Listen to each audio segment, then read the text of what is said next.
Vamos, amados irmãos, abrir então nossas Bíblias em Lucas, capítulo 19.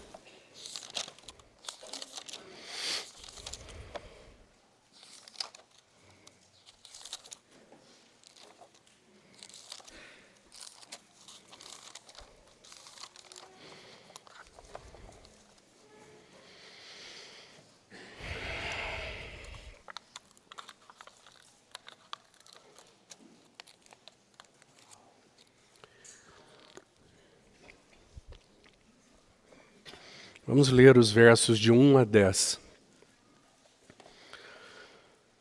Entrando em Jericó, atravessava Jesus a cidade. Eis que um homem chamado Zaqueu, maioral dos publicanos e rico, procurava ver quem era Jesus, mas não podia por causa da multidão, por ser ele de pequena estatura. Então, correndo adiante, subiu a um sicômoro a fim de vê-lo, porque ali havia de passar. Quando Jesus chegou àquele lugar, olhando para cima, disse-lhe: Zaqueu, desce depressa, pois me convém ficar hoje em tua casa. Ele desceu a toda pressa e o recebeu com alegria. Todos os que viram isto murmuravam, dizendo que ele se hospedara com um homem pecador. Entre mentes, Zaqueu se levantou e disse ao Senhor: Senhor, resolvo dar aos pobres a metade dos meus bens, e se em alguma coisa tenho defraudado alguém, restituo 4 vezes mais. Então Jesus lhe disse: Hoje houve salvação nesta casa, pois que também este é filho de Abraão. Porque o Filho do Homem veio buscar e salvar o perdido. Vamos orar juntos.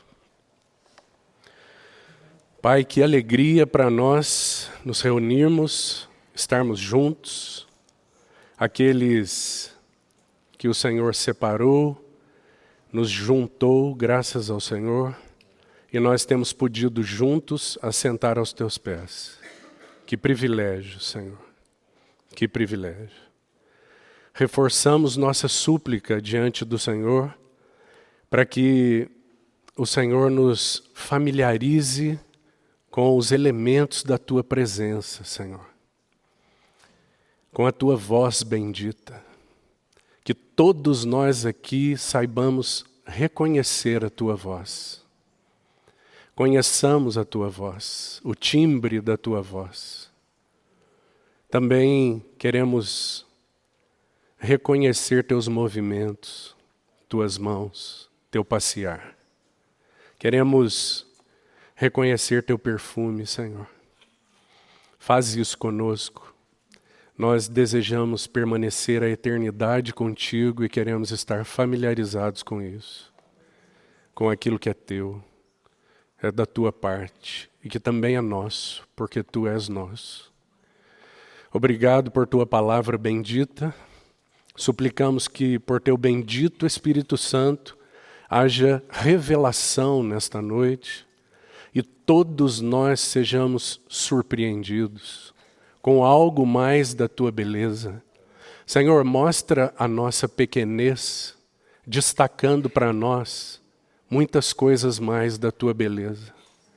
Nós somos tão pequenos e muitas vezes julgamos conhecer tanto a teu respeito. Mas, Senhor, tu és tão grande.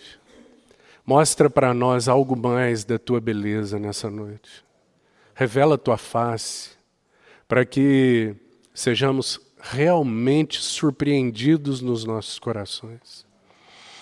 Aplica a tua palavra a cada um que adentrou esse lugar.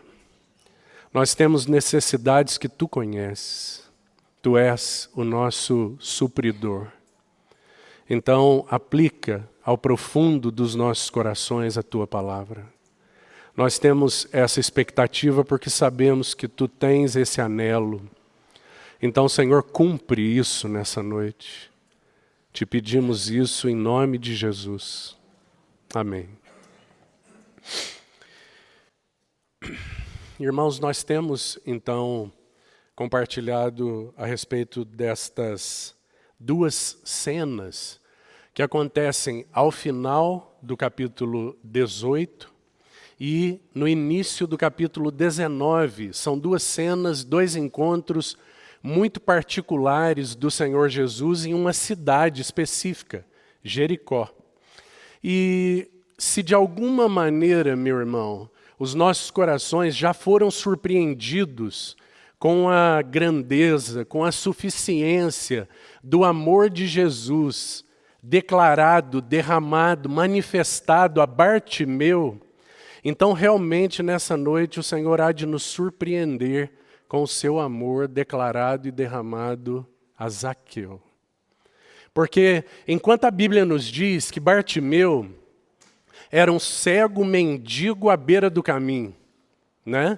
De alguma maneira, esse cego mendigo à beira do caminho, ele sendo alguém marginalizado, desprezado, rejeitado por causa de sua condição física e sua condição emocional e talvez até sua condição espiritual, nós sabemos que ele era marginalizado, desprezado, mas ele ainda contava de alguma maneira com algum tipo de simpatia de algum esmolador que passava por ele pelo caminho.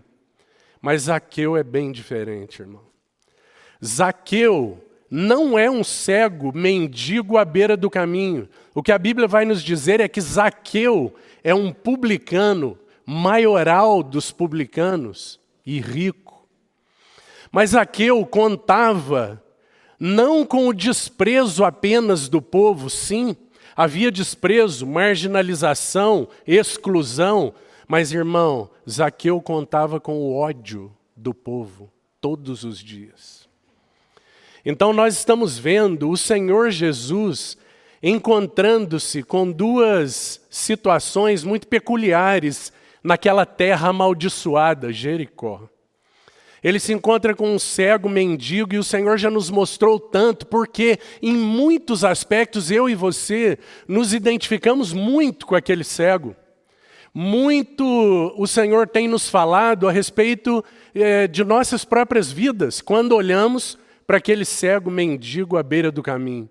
Principalmente o que brilha para nós não são as mazelas do cego, mas as grandezas e a suficiência do amor do Salvador. E então, agora, nós estamos diante de Zaqueu. E com Zaqueu, sem dúvida nenhuma, o Senhor nos mostrará muitas lições com as quais nós também iremos nos identificar. Mas, irmão, você terá mais uma vez uma manifestação grandiosa do amor de Jesus e do amor que é Jesus. E então, o Senhor há de nos surpreender, mais uma vez nos surpreender. Porque quando nós encontramos essa segunda cena, lembre-se, é sempre de valor nos lembrarmos. O Senhor Jesus está a uma semana da cruz. O Senhor Jesus está num momento que qualquer um de nós estaria um tanto quanto isolado, um tanto quanto egoísta, egocentrado. Porque quando passamos por tristezas, quando sofremos pressões, a nossa tendência ao egoísmo é maior do que quando temos alegrias. E então, esse homem como nós, porém sem pecado, homem perfeito, esse homem estava a uma semana do evento mais importante do universo, meu irmão, da história da criação. O Senhor Jesus está a uma semana da cruz. E então, ele se encontra já à sombra da cruz, sofrendo pressões, não somente pressões externas. As pressões externas já estavam aumentando muito desde Lucas 9, para ser cronologicamente preciso, desde 6 meses antes. As coisas já vêm aumentando e a pressão já vem aumentando. Mas a reação do nosso Senhor também muda a partir desse momento. Nós nos lembramos que o Senhor, a partir desse momento, e Lucas vai registrar, que em 7 vezes específicas, há uma menção de que o Senhor manifestava no seu rosto, no seu semblante, sua decisão intrépida, resoluta, de ir para Jerusalém, enfrentar, sofrer, encarar de frente as provações. Você já pensou nisso, irmão? Porque quantos de nós aqui, para não termos uma conversa um pouco mais tensa, em que você precisa ser um pouco mais assertivo com alguém, quantos de nós aqui fugimos desse tipo de conversa? Agora, esse homem estava indo enfrentar todas as autoridades, externamente falando, mas ele estava a enfrentar a movimentação do poder das trevas, porque já era chegada então esta hora, um levante maligno contra ele naquela cruz. E então o Senhor estava apercebido de tudo isso, mas não tinha ninguém para ombrear estas provas, porque os seus discípulos nada compreendiam. É isso que nós vimos. Agora, que o Senhor encontre aqui entre nós, porque a expressão prática disso nas nossas vidas é muito importante. Que o Senhor encontre aqui, primeiro, servos dispostos a levar as cargas uns dos outros, ombreando situações difíceis, porque a igreja está inserida em um contexto de últimos dias, pressão intensa, dias difíceis. Ouça bem, abra bem os seus ouvidos, irmão. Dias difíceis virão e irão piorar, já chegaram. E irão piorar, mas nós temos ao Senhor e uns aos outros.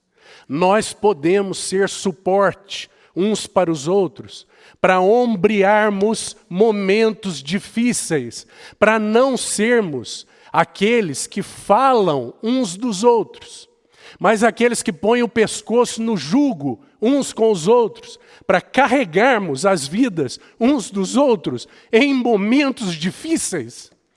Que o Senhor nos ajude, que o Senhor encontre aqui pessoas nesse exército com os quais Ele conta para esses últimos dias, povo que habita só, não é contado, não tem um número numeroso, ele não tem um exército numeroso, ele tem poucos, mas que sejam bem treinados, que sejam capacitados, que estejam dispostos a sofrer com ele, seguir o Cordeiro por onde quer que ele vá, expressando a vida do Senhor nos ombros juntos e pescoços no jugo uns com os outros, sendo feridos se necessário, para suportar as cargas uns dos outros.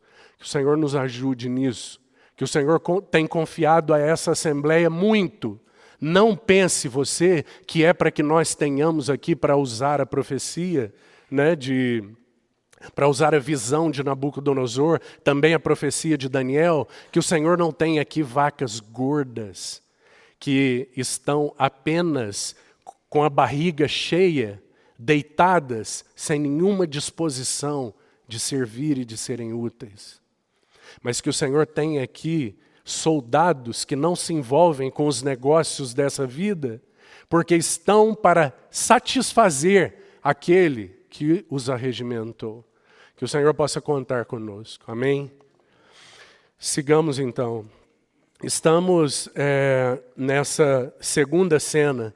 E como já disse, o Senhor fez do seu rosto uma pedra. Lembre-se, nessa hora, o Senhor fez do seu rosto uma pedra, manifestando no seu semblante sua decisão de encarar o propósito, a vontade de Deus. E isso alegrava o seu coração. Por que que nós sabemos? Porque o seu coração permanece suficientemente livre e amável. O fato de encarar pressões externas e espirituais não afetaram seu coração amável. O coração do Senhor não foi impedido de derramar o seu amor por onde ele passava. Irmão, ele não precisava passar por Jericó. Ele tinha caminhos a seguir para Jerusalém que não necessariamente precisavam ser por Jericó. Mas por que ele decidiu passar? Porque ele estava suficientemente livre e capaz de perceber o caminho, o propósito e a vontade de Deus. E Deus tinha 2 pecadores, carentes e necessitados de um encontro com o Salvador. E então o Senhor passa por aquela cidade, se encontra com Bartimeu, e agora ele há de se encontrar então com Zaqueu, mantendo seu coração amável. Para usar o verso final, aí, o verso 10, ele mantém o seu coração suficientemente livre e amável para buscar. E, como diz o verso 10, buscar e salvar o perdido. Que maravilhoso, irmão. Ele se mantém livre para buscar e salvar. Essas são 2 palavras muito interessantes a respeito do Senhor Jesus, porque elas nos mostram algo relacionado à essência desse homem que se encarnou.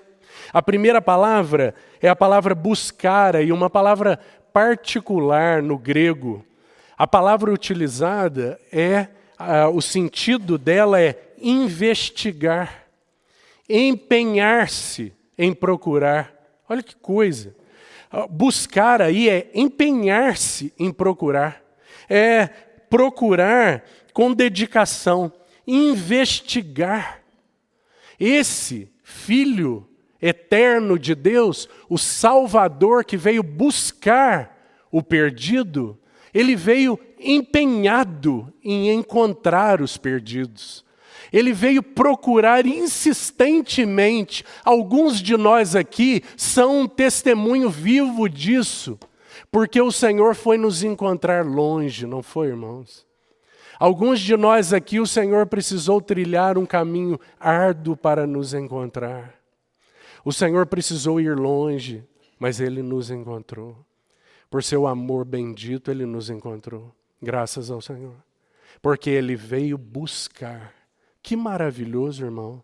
Porque Ele não precisa de nada, nem de ninguém. Mas Ele decidiu buscar você. Oh, que amor! Não sei por que de Deus o amor a mim se revelou. Mas eu sei em quem tenho crido. Que o Senhor encha os nossos corações com essa verdade. Não sei por quê.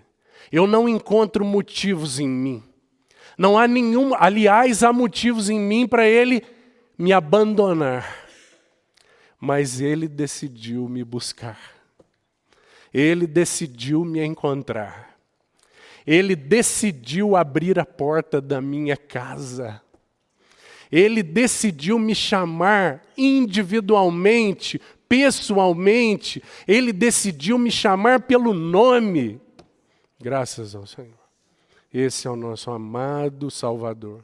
E então, não somente buscar, mas salvar. E a palavra salvar aí é uma palavra especial também, porque ela tem relação com segurança, com manter são e salvo.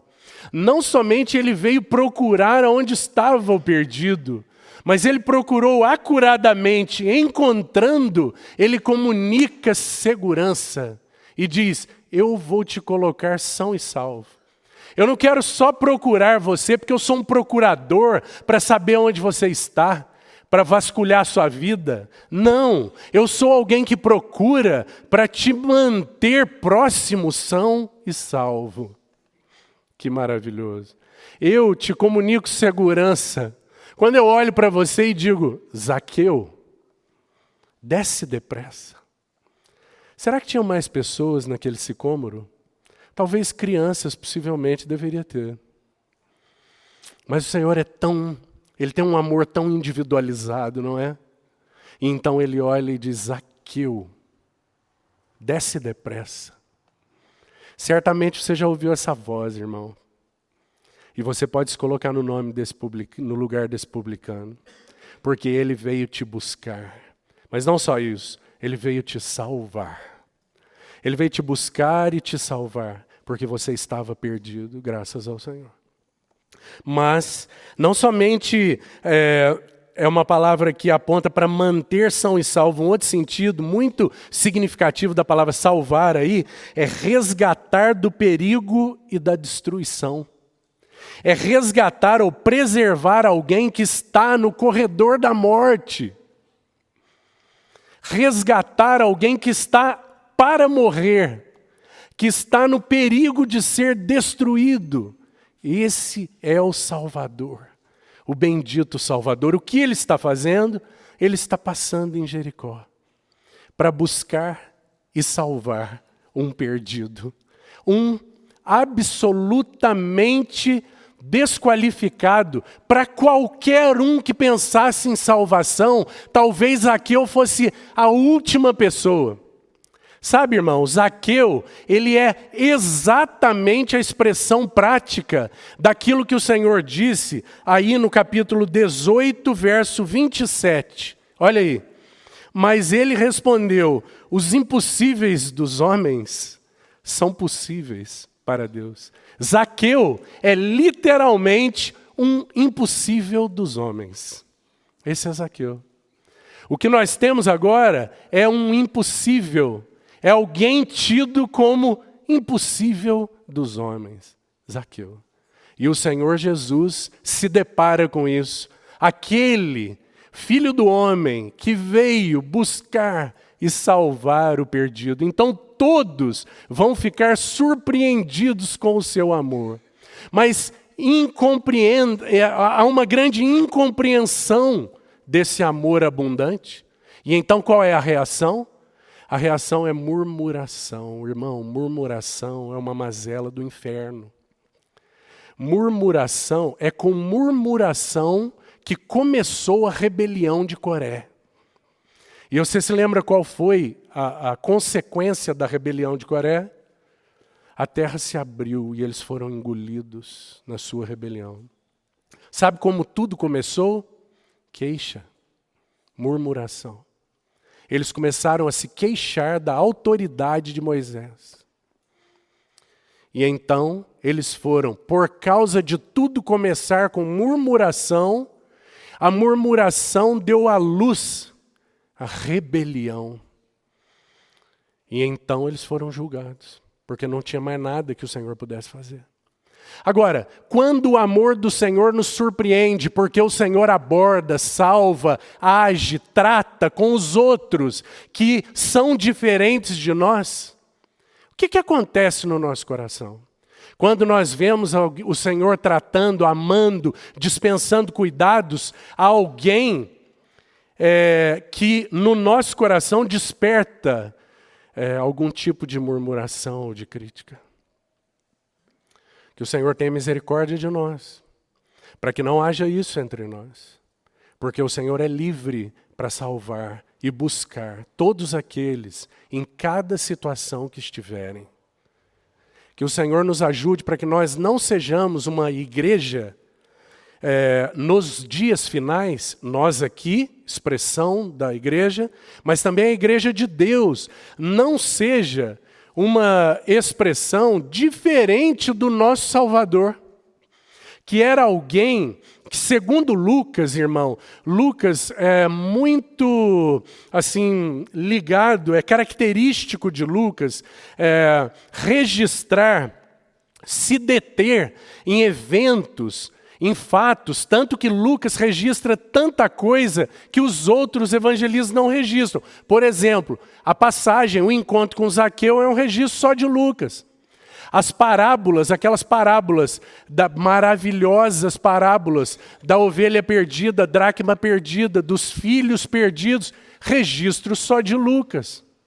Esses são alguns dos eventos que só Lucas registra por causa do seu interesse em se deter em algo da característica de Jesus homem. Ele é o amigo daqueles excluídos. Ele é o amigo amoroso dos marginalizados. Agora, irmão, preciso te fazer uma pergunta. Será que nós ainda não vimos que os marginalizados, os excluídos, os que nada são, somos nós? Porque o mundo todo, se o Senhor rodasse o mundo todo nos seus dias, será que Ele acharia alguém digno? Será que Ele acharia alguém digno?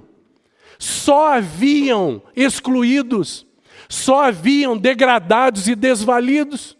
Paulo em Romanos diz, eles todos pecaram e estão destituídos da glória de Deus, carentes da sua graça. Só haviam carentes. Mas sabe qual é o problema? É que a maioria dos carentes achava que não precisava de um Salvador. Será que nós, meus amados irmãos, ainda temos visto a necessidade diária de um Salvador que segue nos salvando de nós mesmos? Ou isso já ficou para trás? Na sua experiência? Na minha? Sabe por que a nossa transformação é pequena? Por que os pecados são reincidentes? Porque nós muitas vezes vamos confiando em nós e dispensando a necessidade de nos agarrarmos no nosso Salvador. E então a vida por nossa própria conta é uma desgraça. A vida por nossa própria conta é uma vergonha. Mas a nossa vida diante do Senhor Jesus é uma cura. É uma transformação diária, é santificação cada dia, é um processo curador cada dia, é aprendermos a nos perdoar e nos cuidar cada dia. Será que nós estamos avançando nisso? Será que nós estamos fazendo do nosso coração, da nossa casa, dessa assembleia, uma celebração e uma festa de perdão? Porque o Senhor nos deu essa dádiva. O perdão é uma dádiva para pessoas imperfeitas como nós. Se não fosse isso, irmão, nós estávamos liquidados. Se nós não pudermos, nas nossas relações, nós estávamos liquidados. Se o Senhor não tivesse preparado para nós a dádiva do perdão, que é capaz de nos lavar, de nos curar, desde que nós nos humilhemos em arrependimento. Que o Senhor encontre aqui esses. E Lucas, o que ele faz questão de fazer? Ele faz questão de registrar. Por exemplo, Lucas, ele é um dos que mencionam muitas vezes o Senhor ligado a algumas casas. Por quê? Porque ele é o Senhor das famílias. Então Lucas vai falar da casa de Pedro, vai falar da casa de Zaqueu, vai falar de muitas casas no seu evangelho. Lucas vai mencionar muitas mulheres. Por quê? Porque as mulheres eram excluídas e marginalizadas. E ele é o amigo dos degradados. Ele é o amigo daqueles que a sociedade, que está toda degradada, e igualmente os que eles desprezavam, ele é o amigo daqueles desprezados pela maioria. Mas que o Senhor encontre aqui aqueles que têm convicção de que foram tirados de um poço de lama e perdição. Tiveram seus pés colocados sobre a rocha. Graças ao Senhor. Mas aquele que está de pé, veja para que não caia. Permaneça de mãos dadas com Ele, caminhando com Ele, porque do contrário, vamos cair. Que o Senhor tenha misericórdia de nós. E então fale aos nossos corações, mais e mais. Eu vim te buscar, te busco e te procuro diariamente. Para quê? Para te manter são e salvo. Para te manter livre de perigo, livre da morte. Mas você precisa estar lado a lado comigo. Você precisa estar disposto a andar comigo. Você precisa estar reconhecendo minha voz. Você precisa estar reconhecendo meus movimentos. Porque, do contrário, você andará nos seus próprios caminhos. E os seus próprios caminhos serão caminhos de morte. E um abismo chama outro abismo. Que o Senhor siga nos falando ao coração a respeito disso. Vamos lá. O verso 1 só contextualiza onde a cena acontece. E o verso 2, então, eis que um homem chamado Zaqueu, maioral dos publicanos e rico. O verso 2 é para nós, então, o verso que vai nos falar a respeito de quem é Zaqueu, irmão. E eu acho que isso, eu creio que isso é muito importante para nós, muito importante. Assim como nós vimos quem era Bartimeu, nós precisamos saber quem é Zaqueu. E esse verso vai fazer um destaque para nós a respeito desse homem. Esse homem é o maioral dos publicanos e rico. Interessante, né? A Bíblia fazer, o Espírito Santo usar a pena de Lucas para fazer esse registro. Não é só um publicano. Não é só um publicano maioral de todos os publicanos. Não, além disso é rico. Então, esse é Zaqueu. É assim que a Bíblia identifica esse homem. Então, vamos olhar para isso, porque nos ajudará um pouco. Sabe o que significa Zaqueu? É muito curioso, irmão. Zaqueu significa puro. Zaqueu significa puro. Os judeus não dão nome para os seus filhos de uma maneira assim aleatória, sabe? Por modismo, né? Como nós fazemos aqui no Ocidente. Mas os judeus, eles geralmente davam nomes que pudessem conferir bênção aos seus filhos. Então, esse Zaqueu recebeu um nome que significa puro, irmão. Puro. Esse é Zaqueu. Mas o fato de Zaqueu ser um judeu publicano fala muito para nós a respeito do caráter dele. Né?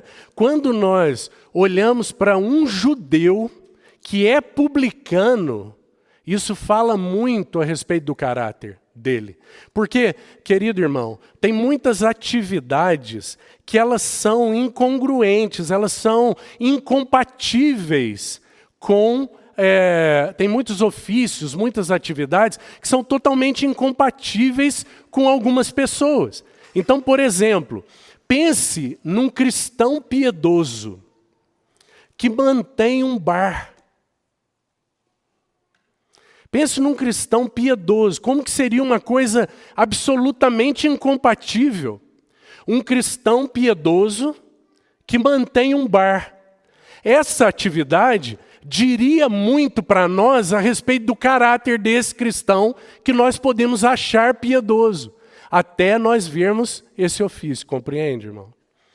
Então, quando nós olhamos para Zaqueu e vemos que ele é um judeu, só que um judeu que aceitou se tornar um funcionário do império, do governo romano, contra o seu próprio povo. Esse é Zaqueu. Esse é o publicano. Ele aceitou uma atividade que oprimia os seus irmãos. Agora, irmão, preciso te fazer uma pergunta. Que o Senhor nos ajude para que nós, nesses dias que temos vivido, não sejamos aqueles que nos envolvamos com coisas desse mundo que possam, de alguma maneira, oprimir outros. Que o Senhor nos ajude. Em qualquer aspecto. Aqui nós estamos vendo um publicano, que foi alguém que se tornou, então, um instrumento de, guarda essa palavra que nós vamos falar um pouquinho sobre ela, extorsão. Zaqueu é um publicano, ele é um instrumento de extorsão. Mas ele não é só um publicano, ele é o maioral. Essa palavra maioral aí é chefe. O que está dizendo é que, e aqui nós precisamos fazer uma contextualização, Jericó era uma cidade muito importante, é uma cidade muito importante.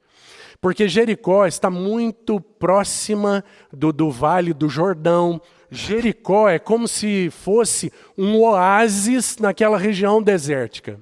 Jericó é uma cidade muito próspera e de muita passagem e também de muito frutífera, muito próspera. Essa é Jericó. Então, por que estou dizendo isso? Para que você saiba o que significa ser o chefe da coletoria, o chefe de uma empresa de recolhimento de finanças num lugar desse. Jericó era um lugar, assim, como que vou te explicar? Era um lugar que muitos poderosos de Jerusalém gostavam de ter suas casas de veraneio, porque era um lugar muito agradável. Essa era Jericó. Jericó era um lugar de passagem, muita passagem. E como os romanos tinham um sistema de cobrança de impostos muito bem articulado desde aquela época, então o que eles faziam? Eles fatiavam as regiões e davam essas regiões por franquia para os publicanos.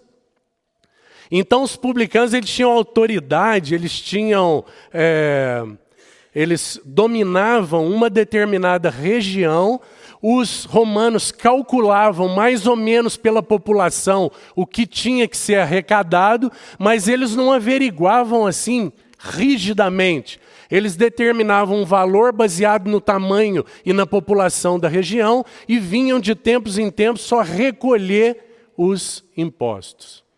Então isso ficava a critério daquele sobre quem estava a autoridade infringida pelo império para cobrar os impostos. Então Zaqueu era o chefe de muitos publicanos. Ele era um cara importante, ele ocupava uma posição importante. E ele então é o chefe de muitos que estava à frente dessa repartição aí de finanças, de recolhimento de impostos. Mas o que mais chama atenção e também nos ajuda a entender o caráter dele e fala muito para nós é o seguinte: está claro aqui que esse é um judeu que se importava muito pouco com opinião pública, por exemplo. Também se importava muito pouco com aprovação popular, né? E também se importava muito pouco com patriotismo, com religiosidade, porque tinha algo que importava mais para ele: o dinheiro. O dinheiro tinha muito mais valor, e nós sabemos o que é o patriotismo de um judeu. E nós estamos falando de um judeu que abriu mão do seu patriotismo, da sua religiosidade, da sua aprovação pública por causa do dinheiro. Pergunta para nós: do que nós já abrimos mão por causa do dinheiro? Que o Senhor lance luz para nós vermos como está essa questão de prioridade nos nossos corações. O que tem ocupado um valor maior nos nossos corações. Irmão, uma palavra que repetimos aqui muito entre nós já nos últimos anos. Nesse aspecto não tem jeito de improvisar. Não tem improviso. Porque a forma que nós vivemos nos condena ou nos aprova diante do Senhor e diante dos outros. Então que o Senhor nos ajude, lance luz sobre nós, para que a vida de Zaqueu seja um holofote sobre nós. Porque nós também somos alvos desse amoroso Senhor, que veio buscar e salvar o perdido. Então, esse Zaqueu, ele era, sem dúvida, essa pessoa impossível dos homens, não é? Impossível. O que nós temos é, segundo a avaliação de todos lá, né? Se nós fôssemos pregar o evangelho lá em Jericó, talvez a pior pessoa de Jericó, na pior cidade, com a pior das ocupações, fosse Zaqueu.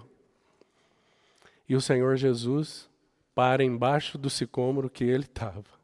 Esse é o Senhor. Esse é o Senhor, tão diferente de nós, irmãos. Ele é tão outro. Ele é tão diferente, Ele é tão maravilhoso. Ele é tão digno. Quando nós olhamos essas cenas, que o Senhor realmente nos diminua e que Ele cresça, sabe? Na nossa visão, na nossa percepção espiritual.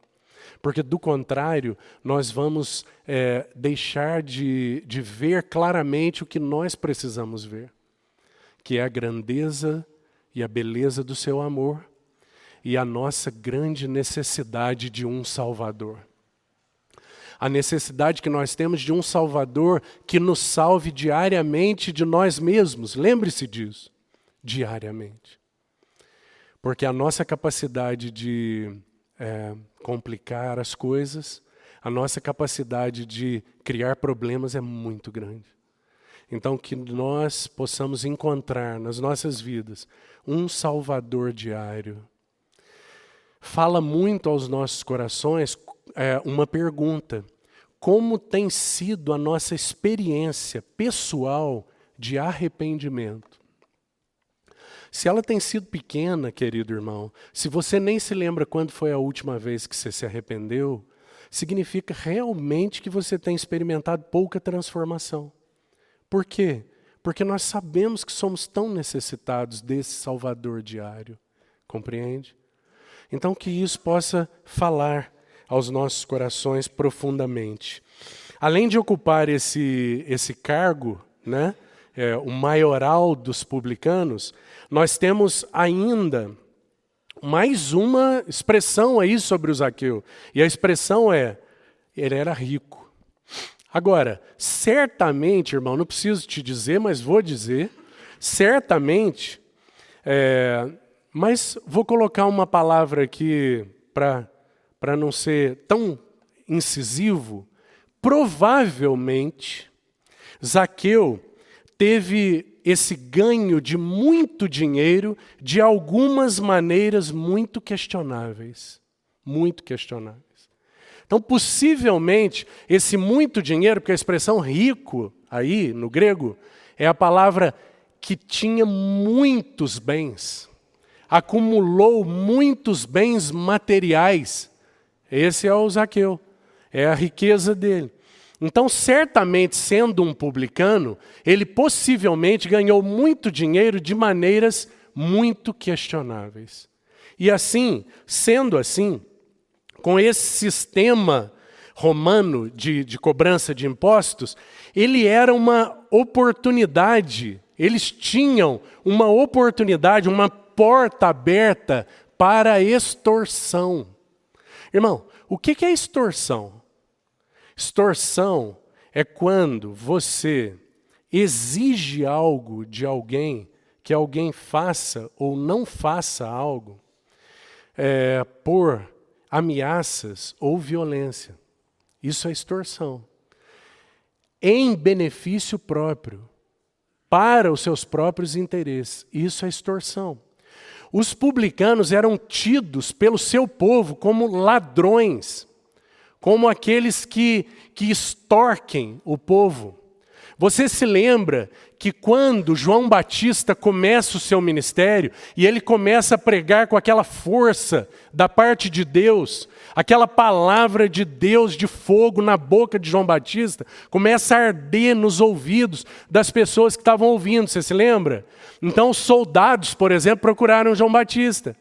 Lá em Lucas 3, é o capítulo onde estão essas coisas. Quando os soldados procuram João Batista e eles estão ouvindo aquela palavra tão penetrante, tão cortante, eles dizem assim: o que nós temos que fazer, lembra? Então João fala para eles: vocês parem de aceitar denúncias falsas e fiquem contentes com o vosso soldo, lembra? Não só eles procuraram, muitas pessoas começaram a procurar. E dentre essas pessoas vieram os publicanos. Isso está lá em Lucas 3:13, para sua referência. Esses publicanos vieram procurar João Batista e fizeram a mesma pergunta: o que nós temos que fazer? E o que João Batista disse para eles? João Batista olhou para eles e disse assim: não cobrem além do estipulado. Não cobrem além do estipulado. Agora, irmão, eu queria tomar essa frase e fazer uma aplicação para as nossas vidas. Porque nós estamos falando aqui de dinheiro. João Batista estava falando com publicanos. Por causa do ofício, eles tinham então a oportunidade e faziam isso. Eles extorquiam, cobrando além do estipulado. Eles massacravam as pessoas. Quantas viúvas, quantos órfãos, quantos que perderam tudo, quantos filhos que perderam o alimento das suas bocas, nas mãos desses publicanos, que não tinham nenhuma misericórdia. Esse é Zaqueu. Por que estou dizendo isso? Para que você saiba a profundeza do pecado, mas também saiba até onde é capaz de chegar o amor salvador do Filho do Homem, que veio buscar e salvar o perdido. Para que você saiba bem o que é um perdido. E então esses publicanos, eles receberam uma palavra direta: não cobrem além do estipulado. Querido irmão, onde nas nossas vidas nós temos agido dessa maneira? Será que nós temos relacionamentos emocionais tão doentes que nós cobramos do cônjuge além do estipulado, além do que deveria ser? Será que nós cobramos dos irmãos além do estipulado? E isso é uma extorsão emocional, compreende, irmão? Ninguém suporta isso. Ninguém consegue viver dessa maneira. Quantos lares estão cheios de publicanos emocionais? Quantos lares no meio do povo de Deus estão cheios de publicanos, cobradores além do estipulado? Para não falar de dinheiro, não vamos entrar nesse aspecto, mas vamos falar de outras coisas. Quais são as áreas da nossa vida onde nós temos agido como esses extorquidores? Esses que cobram além do estipulado. Esses que querem para os seus próprios interesses. E como que eles extorquiam? O método é o mesmo. Sabe por quê, irmão? Porque os pecadores são os mesmos. O método é ameaças e violência para obter os próprios interesses. Que o Senhor nos ajude.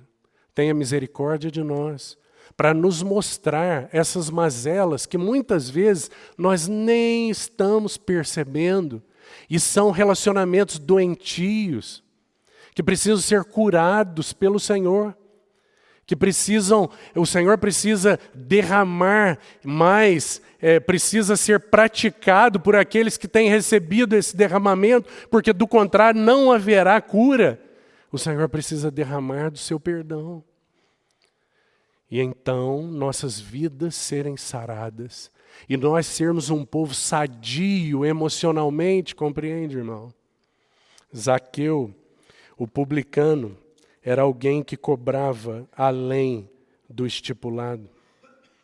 Essa é, sem dúvida nenhuma, uma pessoa, naturalmente falando, numa primeira avaliação, totalmente improvável para o Evangelho, não é? Mas o Evangelho foi direto ao encontro dele. O Evangelho, em pessoa, foi direto ao encontro desse grande pecador, porque o Filho do Homem veio buscar e salvar o perdido. Graças ao Senhor. E então, seguimos mais. Depois de toda essa consideração a respeito de quem era Zaqueu, vamos dar um passo mais. Um segundo aspecto. Quais são os motivos de Zaqueu para procurar ver Jesus? Quais os motivos que Zaqueu tinha ou não tinha para procurar ver Jesus? né? Então, esse também é um outro aspecto interessante. Agora, antes de tudo e baseado em tudo que já dissemos, nós precisamos nos lembrar que os olhos de Jesus foram postos em Zaqueu antes de Zaqueu procurar vê-lo. Graças ao Senhor. Porque assim também Ele colocou os olhos em nós. Aqueles mesmos olhos que viram Natanael embaixo da figueira, viram Zaqueu no sicômoro. Compreende, irmão? Aqueles mesmos olhos maravilhosos te viram onde você estava. Esses olhos começaram uma história com você antes de você começar a sua com a dele, com os olhos dele, com ele. Compreende? Então nós não podemos nos esquecer que esse bendito Senhor, segundo esse maravilhoso Salvador que busca, esse Salvador que responde aos propósitos eternos, Ele olhou para Zaqueu antes que Zaqueu procurasse vê-lo. Também Ele olhou para você antes que você tivesse olhado para Ele. Graças ao Senhor, por seu amor por nós. Aqui não tem ninguém que tenha encontrado Jesus. Todos nós fomos encontrados por Ele. E se Ele não nos buscasse, nós estaríamos perdidos. Porque ninguém poderia encontrá-lo. Ninguém desejaria encontrá-lo. Você pode se confundir, porque assim como Zaqueu, você pode dizer, mas eu procurei por Ele. Mas eu preciso te dizer que a sua procura foi um eco da busca dele por você. Ele te encontrou. Ele te encontrou onde você estava. Se Ele não te encontrasse, você nunca teria encontrado Ele. Agora, seguindo um pouco mais, esse princípio de que Zaqueu procurou o Senhor, então nossa consideração é sobre os motivos. Quais os motivos de Zaqueu, né? Um primeiro motivo, que talvez seja mais assim, superficial, mais assim, o que está mais na superfície aí do texto, é nós dizermos que foi por curiosidade, né? Curiosidade. Talvez Zaqueu tenha ouvido falar que havia um rabino da Galileia muito diferente de todos os rabinos que ele já tinha visto. E que, embora fosse tão firme com a classe dele, era tão atraente e diferente de todos os rabinos. Não é? Talvez ele sim tenha ido por curiosidade, mas talvez ele tenha ido porque ouviu falar a respeito desse homem tão diferente. Mas não só isso, irmão. Talvez Zaqueu tenha procurado o Senhor porque ele se cansou de ser alvo de tanto ódio.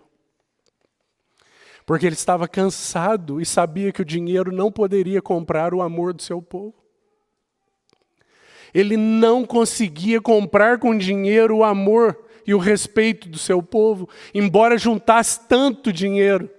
É por isso que o amor de Jesus foi tão surpreendente para ele, porque ele só conhecia o ódio todos os dias. Ele não podia andar na rua que era odiado por todos. Talvez subir naquela árvore com alguns meninos tenha sido difícil e muito ridículo para ele. Porque mesmo os meninos talvez caçoassem dos publicanos. Zaqueu talvez tenha procurado o Senhor sem dizer o real motivo, como muitas vezes a maioria de nós faz. O real motivo está por baixo de um motivo mais superficial. E nessa noite, se tiver alguém aqui por curiosidade,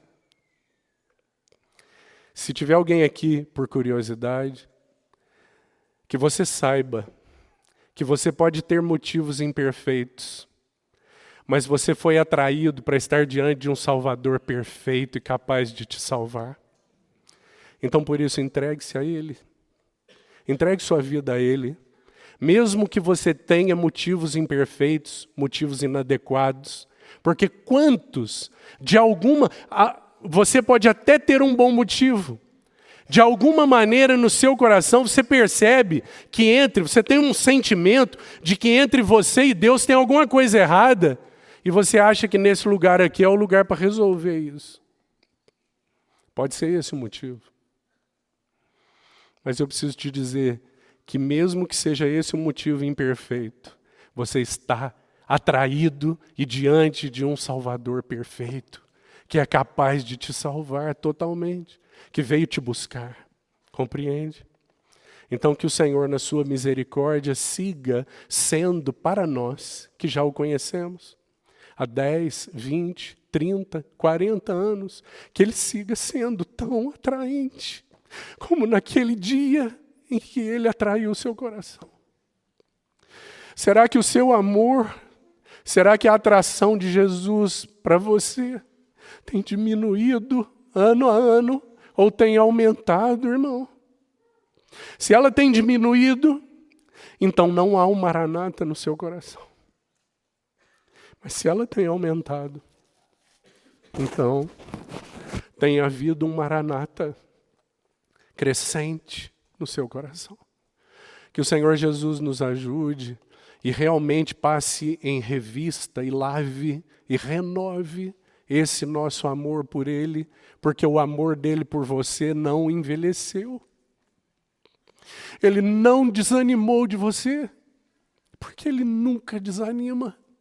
E porque seu amor é permanente, seu amor é firme, justo, constante, não aumenta nem diminui. No primeiro dia em que Ele te buscou até hoje, é o mesmo amor abundante, pleno, suficiente.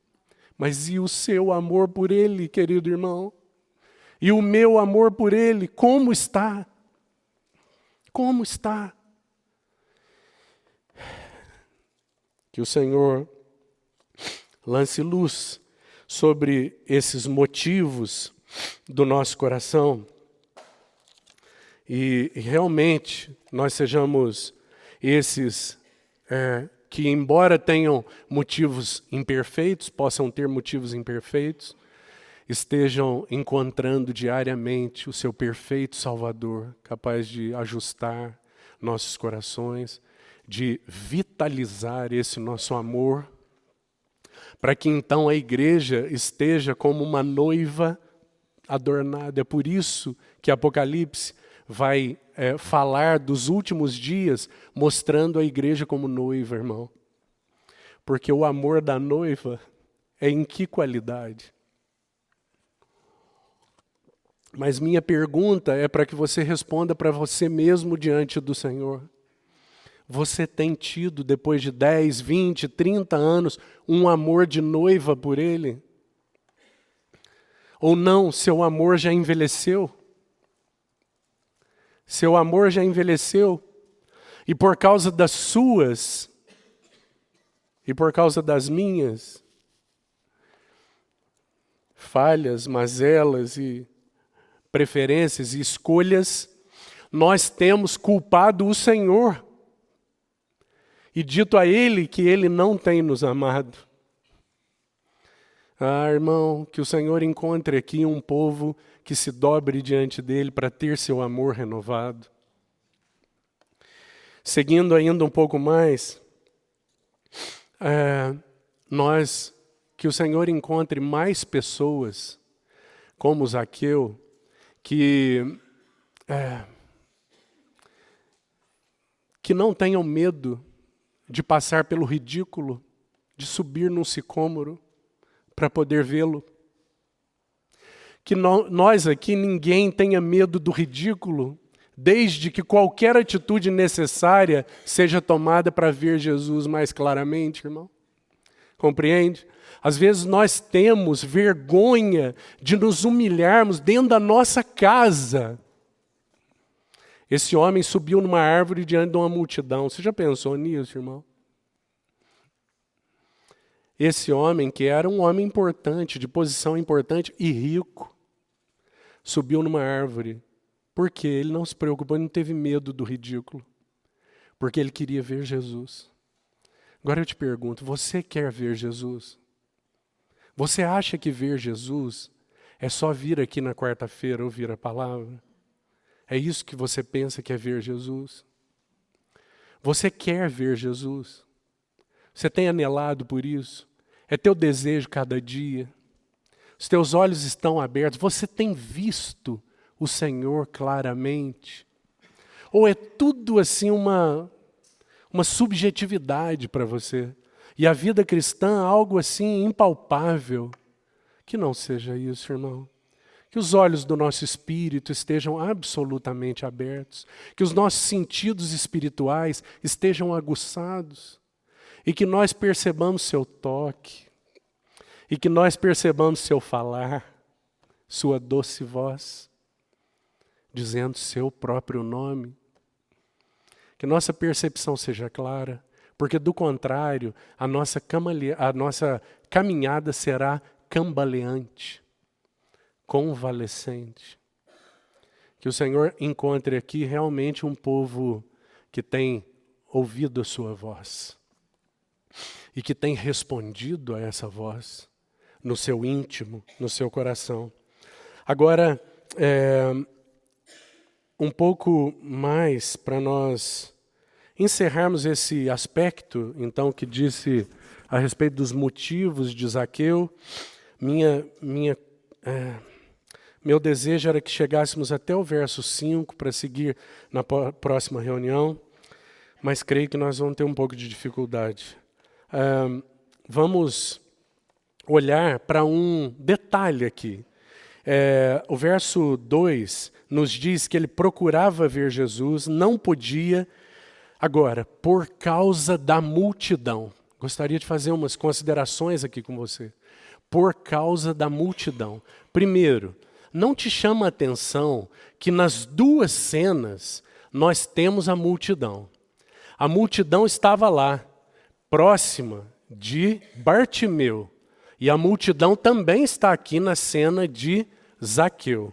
Agora, preste atenção, embora Bartimeu fosse cego na sua vista, de alguma maneira nós temos uma certeza que no seu coração ele sabia a quem ele estava clamando, certo?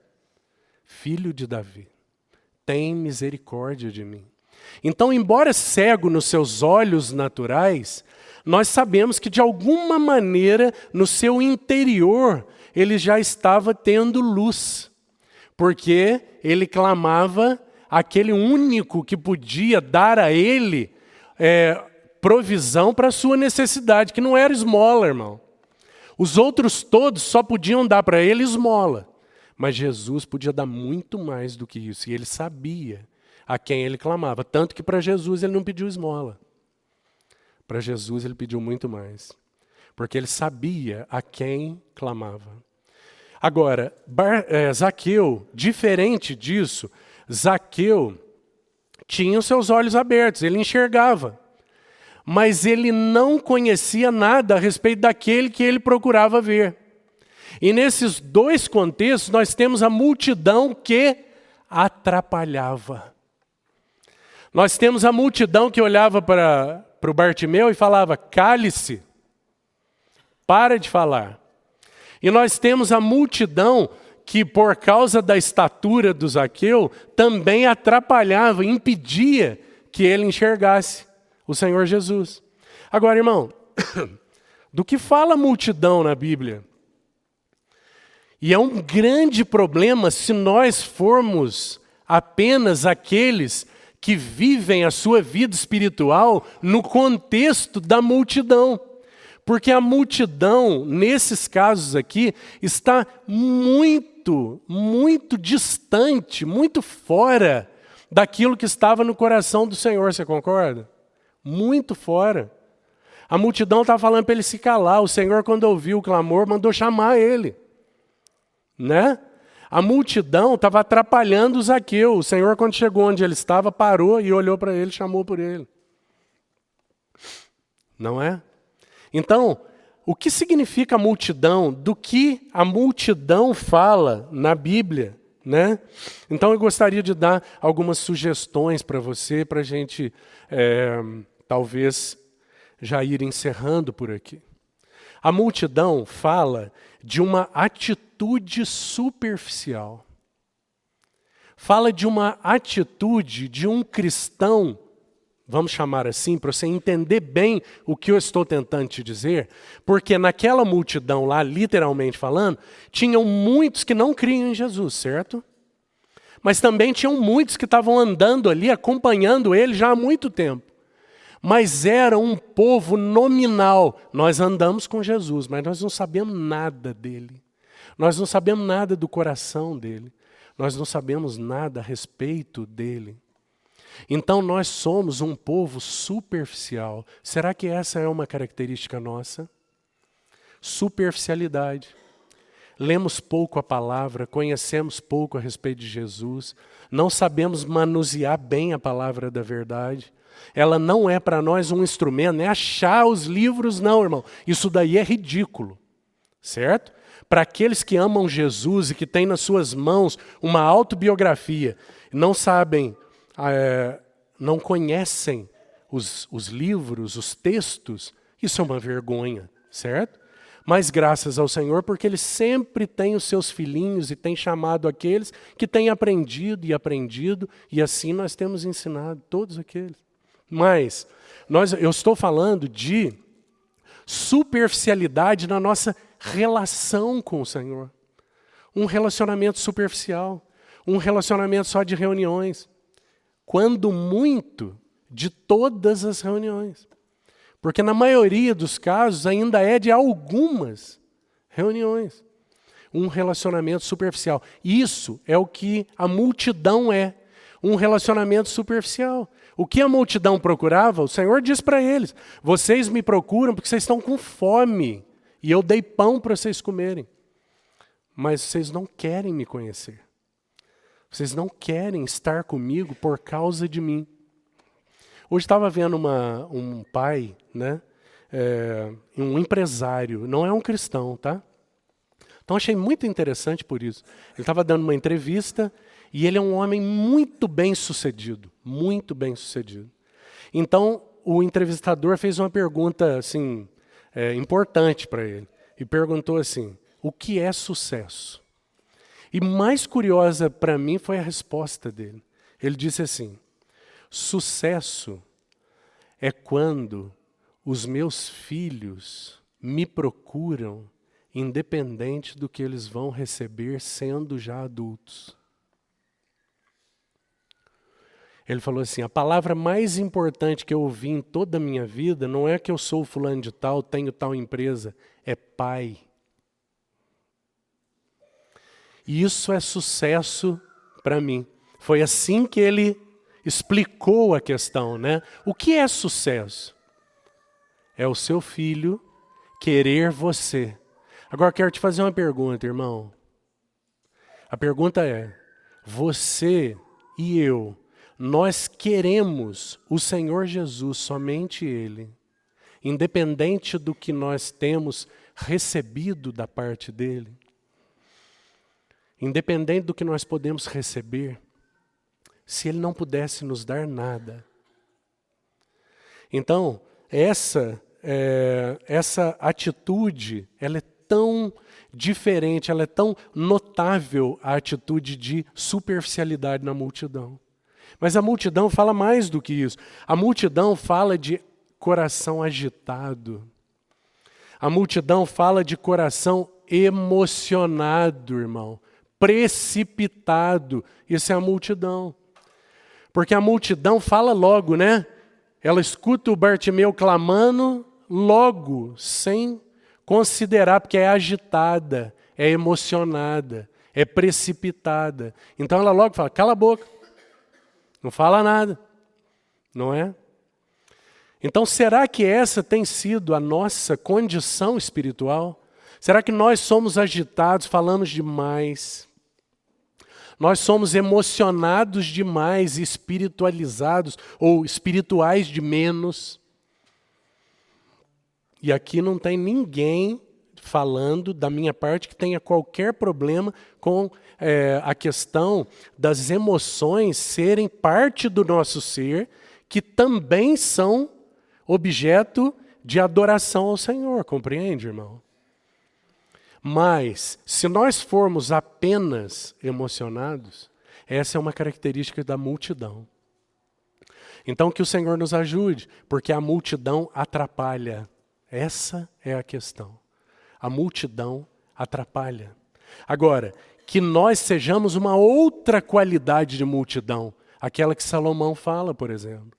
Salomão diz assim, na multidão de conselheiros, há sabedoria. Essa é uma multidão diferente. Essa é a multidão daqueles que estão unidos ao Senhor, não superficialmente. Que estão dispostos a seguir com Ele, que não estão apenas enchendo a barriga circunstancialmente, mas que estão dispostos a seguir com Ele, compreende? Que estão dispostos a seguir pelo caminho em tristezas e alegrias. Mas, então, último detalhe sobre essa questão da multidão, são aqueles que a multidão se importa pouco com a vontade do Senhor. A multidão se importa pouco com a vontade do Senhor. Que o Senhor nos ajude para que não seja essa a nossa qualidade de vida com Ele, mas que a nossa vida com Ele seja uma vida profunda, porque é para isso que Ele tem nos chamado. O terceiro ponto que nós vamos compartilhar, nós vamos chamar de o chamado gracioso. E ele começa então com o Senhor Jesus parando embaixo do sicômoro e se dirigindo nominalmente a Zaqueu. Então, que o Senhor nos ajude para quarta-feira e siga falando aos nossos corações a respeito dessas verdades. Vamos ter uma ou duas orações em resposta e gratidão ao que o Senhor nos falou, por favor.